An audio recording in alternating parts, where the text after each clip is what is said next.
Hekima ya pili. Leo katika hekima yetu ya pili tunaangalia kuhusu viongozi. Kiongozi yeyote yule, uwe ni kiongozi wa kanisa, uwe ni kiongozi hata katika nchi. Nataka tuangalie kitabu cha Warumi 13, tuanzie mstari wa kwanza. Inasema, kila mtu anapaswa kuwatii wenye mamlaka katika serikali, maana mamlaka yote kutoka kwa Mungu, nao wenye mamlaka wamewekwa na Mungu. Anayepinga mamlaka ya viongozi anapinga agizo la Mungu, nao wafanyao hivyo wanajiletea hukumu wenyewe. Kwa hivyo maandiko jinsi ambavyo yanasema kila mmoja anapaswa kutii kiongozi. Sababu ya kwanza ambayo inastahili, ama sababu ambayo inafanya tuwatii viongozi, ni kwa sababu wameteuliwa na Mwenyezi Mungu. Mungu ndiye amewaweka wakfu. Kwa hivyo kiongozi yeyote aliye mahali popote, mtu yeyote ambaye amechaguliwa kusimamia, aheshimiwe. Na hiyo ndio hekima yetu ambayo tunaenda kuangalia. Kiongozi yeyote, awe mdogo, awe mkubwa, awe hana pesa, kwa maana tunajua ya kwamba Mungu mwenyewe ndiye anajua kila mtu. Kiangalia kitabu pia cha Yeremia 1, kianzia mstari wa 5. Inasema, kabla hujachukuliwa mimba, mimi nilikujua. Kabla hujazaliwa, mimi nilikuweka wakfu.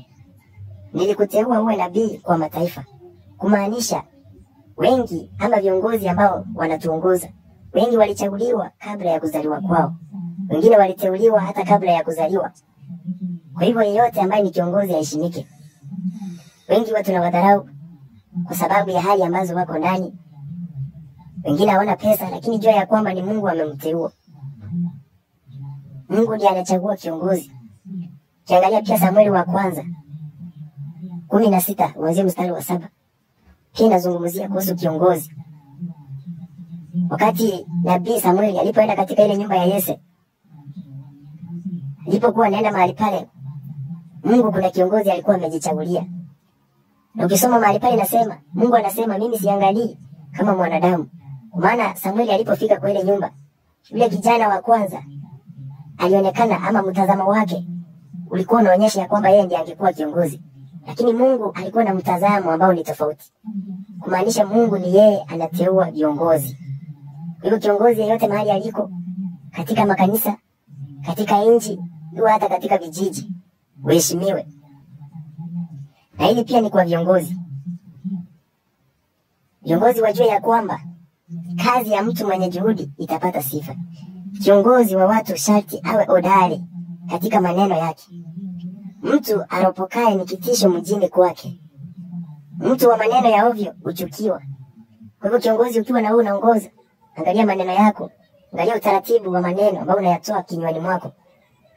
Kwa maana ni chukizo sana kuongoza watu ikiwa kinywa chako akineni mambo mazuri, kinywa chako hakina utaratibu. Alivyo mtawala ndivyo walivyo na maofisa wake. Kumaanisha wale ambao unawaongoza, jinsi ambavyo ulivyo wewe kiongozi, hivyo ndivyo watakapokuwa. Kuna viongozi ambao wanataka watu wakuwe wazuri, lakini wao wenyewe si watu wazuri. Nataka mtu akuwe na heshima, wewe mwenyewe hauna heshima. Kwa hivyo wale ambao utaongoza watachukua tabia ulizo nazo. Mfalme asiye na nidhamu ni maangamizi kwa watu wake. Fanaka ya mji yatokana na maarifa ya viongozi wake. Kwa hivyo uzuri wa kiongozi unaweza saidia sana. Unaweza fanya mji ukabarikiwe, ukainuke kupitia kiongozi anayeongoza mahali pale. Utawala wa dunia huko mikononi mwa Bwana. Yeye umweka mtawala afaye kwa wakati wake. Sisi ambao tulianza, Mungu ndiye anayeongoza, ama ni yeye anayechagua kiongozi. Na huyu kiongozi anawekwa kwa wakati wake. Kuna watu wengine tunawaonea chuki watu ambao wanatutawala. Unapoona chuki, jua na wewe wakati wako utafika. Huo ndio wakati wake na yeye wacha aongoze. Kwa hivyo Mungu anampa wakati wake. Wakati ameongoza, kuna kipindi ambacho amempa aongoze.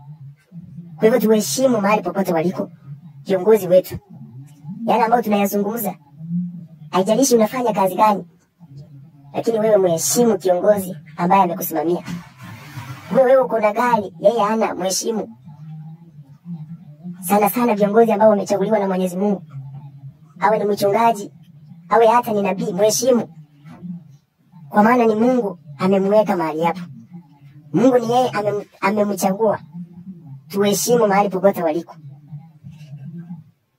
Kiongozi yeyote mahali popote uliko, jua ya kwamba hata kama unapitia ni ngumu, pia Mungu anakukumbuka. Kuna viongozi wamekata tamaa kwa sababu hawajafanikiwa. Jua ya kwamba Mungu atakufanikisha kwa wakati wake. Angalia Yusufu, ndugu zake wakamuuza, lakini hawakuwa wanajua huyu ambaye wanamuuza amebeba uongozi. Mwishowe walikuja wakanyenyekea chini yake. Jambo lingine, kiongozi, jua ya kwamba utapewa heshima na Mwenyezi Mungu. Usihitaji heshima kutoka kwa watu, omba heshima kutoka kwa Mwenyezi Mungu. Angalia Yusufu, alidharauliwa, lakini kwa mapenzi ya Mwenyezi Mungu alipewa heshima kwa ile nyumba ya mfalme. Alipendeka, vitu alikuwa anafanya vinanawiri, na alikuwa anapewa cheo. Kwa hivyo Mungu ni yeye anaheshimisha mtu. Mungu ni yeye anafanya mtu ananawiri.